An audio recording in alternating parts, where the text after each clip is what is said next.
Welcome to Jen Savage Fitness. Today we are going to focus on 5 moves that are going to work our full body, okay? It's the single-sided row, the RNT squats that you are going to need one of your power loops for, a chest press, a hip hinge, and also our carry. That's going to be an offset carry. So for these arm movements, you are going to want to select a weight that you can control safely and making sure that you can move through the full movement, but also that you can control, okay? If you notice some jerking, or if you notice that your form is compromised, drop set, which means grab a lower weight or even go to no weight, okay? The other thing that you'll need for the hip hinge is a foam roller, but if you don't have one, I will show you a way to do it without, okay? So the most important thing is always showing up and focusing on progress, because that's what's most important. All right, so what we're going to do, we're going to get started with a little warm up, because we want to make sure that our bodies are always warmed up before we jump into something. So we're just going to start with some air squats, okay? You don't have to go down super deep, but I want you to focus on those feet being placed about hip width apart. I want you to focus on driving those feet out so that you get that nice engagement of those legs. If you can come down a little further, great. If not, go for your range of motion, okay? Like I said, this is a work of progress. Even if you need a chair behind you to sit into and then stand back out of, we want to do what works best for each of us, okay? So make sure that you have the appropriate things around, and never feel like you have to rise to someone else's potential. Just rise into your own. That's what's most important here, right? Always feeling our best. Okay, so now what we're going to do, grab your arms. We're going to grab your arms. Put your arms up into a goal pose position. And from here, we're going to rotate down, keeping those arms straight across, okay? So making sure you keep that straight line across as you kind of start rotating down. This is getting into that shoulder, and you are going to feel maybe one side feels a little bit better than the other. That's okay. Sometimes that happens. One day it might be the right side, the other day it might be the left, and you're like, what the heck happened? It could be anything. It could be how you slept for the day. Just a variety of things. All right, now we're going to press up. And when you press up, I want you to notice my biceps come by my ears. So I want you to make sure that as you come up, you are driving straight up, trying to get those biceps by your ears, okay? Now what we're going to do is a couple of hugs. Cross one arm over the top first. Cross the other the second time. Give yourself some love, saying, ooh wee, look at me showing up. I'm about to do this, and just be so proud of yourself. You know, the fact that you're here today is awesome. And, you know, like I said, that we're just going to focus on doing our best and forget the rest. So now you're going to take one arm up, and so that elbow is driving up. Now this is just going to be a quick tricep stretch, okay? So elbow up, and now I'm going to turn to the back, and you want to reach for that same side shoulder blade as you do this, okay? So a lot of times you'll see maybe an arm out over here. The goal is to get it straight up and down, okay? So if that's you and you're like, oh man, my arm is way over here, that's okay. We're just gonna focus on that progress. Eventually, you'll get there. So the first move that we're going to go for is our single-sided row. So grab a weight that you can control safely, and I'm going to grab mine here, all right? So first things first, we want to focus on those feet. They should be about hip width apart, cranked into the ground, okay? So I want you to engage that core because this is going to pull you onto one side. So you're going to have to counteract that by really engaging that core and pretend like someone's going to come punch you. That's how you want to brace that, okay? Now, I am going to turn to the side as we engage in that hip hinge. So notice my knees are not moving position. All I'm doing is shifting my glutes back. And now we are going to do 10 rows on one side, okay? So as you pull, I want you pulling to that pocket and lowering down. There's 2. Think about driving that elbow back and keeping that weight close to your side, okay? 6, 7, 8. All right, we got 2 more. You got this. How's it feeling? And one thing that you want to think about as you're in this, and now switch hands, switch to the other side, and we will bend forward. Now, I will tell you, trying to talk and keep count, you might notice, be like, Jen, you did more or you did less. Just make sure you're keeping count too, okay? So we're engaging that hip hinge, cranking those feet into the ground, keeping that long flat back.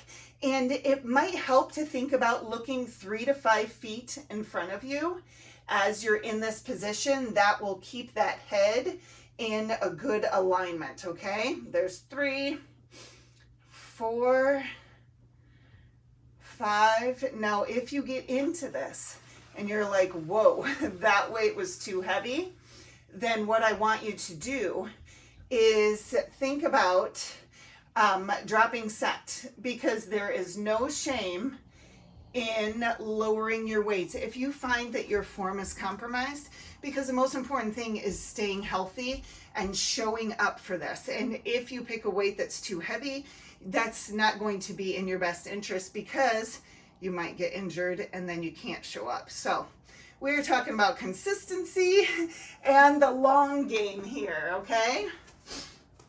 Talking about making this a lifestyle. All right, so now grab one of your loops. If you have the power loops, the black one is a little more challenging. It's just, it's a tighter knit, so it's going to work you a little bit harder. So as we're just getting started, grab the gray loop if you feel like that's going to work best for you. Safely step into that. Have that about 1 to 2 inches above your knees. Now remember, with those RNT squats, okay, you want to have your feet, you can have them about shoulder width apart. If you need to crank them out a little bit, up to like 12 degrees, go for it. Depending on how your hips are designed, that makes all the difference, right? So what we're going to do, we're just going to sink into it for a little bit. And as we're in this position, we're just going to hold it. And we want to feel that burn in our side glutes. Okay, we're keeping that chest tall and proud. We are keeping those knees behind the toes. We are, you can wiggle your toes a little bit if you need to. But then as we get comfortable in that position, we are going to lower. Remember, we always hinge first and then lower down second. We're just going to hold that. And this is a time to just be like, okay, pay attention to how your body is feeling. Pay attention to where you are feeling a strain, or maybe if you're, leaning to one side. Let's hinge and lower again, just for a few seconds more, because that's all great information to keep you moving and progressing. Saying, wow, my left leg felt a little bit stronger, and come out. Or maybe, I didn't feel it in my glutes as much. That could be a sign that you need some greater glute activation, okay? Safely drop that loop, step out of it, and now what we're going to do is our chest press. All right, so grab, once again, some weights that work for you. Now, this angle might be a little interesting. All right, so what I want you to do is lie down on your back and lift as you're lying down. Have those elbow or those weights up on their ends, okay? Lay down and you're going to elevate them that way. That's going to be the safest way for you to get down into that position. Feet should be flat on the floor. They can be wider than hip width. That's not a problem. But you want to make sure that you roll those shoulder blades down and back and have those elbows at a 45. Now we are going to do 10 reps of this. So we are going to press straight up, 1, and lower down with control. Okay, lowering with control doesn't mean you have to go super slow, but it does mean that you have to make sure that you are controlling the movement. You don't want those weights controlling you, okay? Sometimes if the weight is too heavy, then you're not able to move in a manner that is, you know, super safe for you. It's okay to challenge yourself, but make sure you challenge yourself appropriately. Okay, I think I have one more. Maybe I did a bonus, I'm not entirely sure. But so as you're selecting your weights, you want to pick a weight that, if we're doing 10 reps, you want to pick a weight that starts to challenge you around rep 6 or 7. And challenge you doesn't mean like, oh, I can't push it up there, but it means like, ooh, I feel this, and wow, I don't know if I will make it to rep 10, but I think I have what it takes, okay? So go through that checklist as you're going through that, and that will help you as you're selecting the weight that works best for you. All right, next move is a hip hinge. Grab that foam roller. All right. So we already worked on the hip hinge with that single-sided row, but here's just more practice with that movement. Now, someone asked me the other day, I'll talk about that in a minute. All right, I do a lot of talking. All right, so have that foam roller pressed right up against you, and your hands out in front. Get those thumbs straight out. So what you're going to do is simply hinge back, keeping those shoulders down and back, and roll down. Now, as you're coming down, I want you to actively press against that foam roller, because notice how that changes your posture. Okay, suddenly it gets that back into a better alignment. If you're not pressing against it, your shoulders might roll forward. All right, so press against it and then roll up. Come just to straight. Okay, you don't want to do any excessive back arching, just come as straight. All right, and then hinge as you roll down. Now, this is a new movement for a lot of people, and it's something that we've been taught very differently, right? A lot of times people say, oh, lift with your legs, or, you know, bend at the knees or whatever. And I just remember thinking about that. And I remember I did the move so wrong for so long.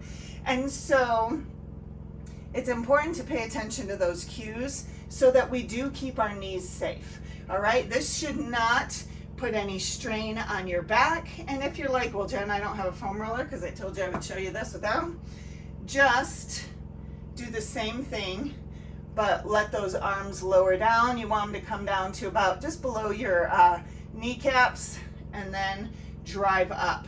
So where should you feel this? First of all, you should feel it in those feet. They are activated as they are cranking into the ground, but you should also really feel it in those side glutes, because you are essentially driving your legs out to the side, okay? I'll show you from the front. So if I don't drive my legs out, they kind of collapse in, all right? What you want to do is crank them out, and then as you lower, you're simply hinging back, okay? So we did that for a little bit longer. The reason being, as you get started with something, you almost want to do higher reps. And the higher rep count is so that you can get your body comfortable with those movements. So it's super important to make sure that you engage in that movement often, especially when it's new. All right, our last move of this is the carry. So remember, you are going to need 2 different sets of weights. So I have a 30-pounder and I have a 20-pounder. And basically for this one, what we're gonna do is we're gonna hold it and we're gonna stay in position for this, okay? Now, notice as I'm holding, you don't want the weights touching your sides. You want those shoulders down and back. You're gonna hear me talking even when I'm not around. You're gonna be like, oh gosh, going through your own checklist. Jen said shoulders down and back, right? Core strong and engaged. And then you're going to stand there with those weights off your thighs. All right. So they're gonna be a couple inches off to the side. All right. So what I want you to do for today's move, we're just going to elevate one knee up and then alternate, elevate the other. If you're like, whoa, whoa, whoa, that's a lot, Jen. Just stand there and hold it, okay? You don't have to do all the moves. You just have to make progress. And you being here is making progress, right? So if you're like, this is all I've got in me today, maybe you're dealing with, a health situation or whatever, just hold it, okay? And this doesn't just work our balance, our core, our leg strength, our glutes, all that jazz. It also works your grip strength, okay? Your ability to hold those heavier weights, all right? We're gonna set those down. But one thing that a lot of people don't talk about is grip strength is a key to longevity, all right? Longevity means living a long, great life. Reason being, because it shows activity, okay? It shows that you are carrying heavy things, and heavy things help offset osteoporosis, right? It gives that body that additional proprioceptive input, so you are having to work those bones a little bit harder to rebuild. All right, so what I want you to do is go through, do this 2 to 3 times through, whatever works best for you, and just keep showing up. Focus on progress. If you want to track your weights and see what you do with those, and then just keep going, because you know what? You got this. Make it a great day, everybody.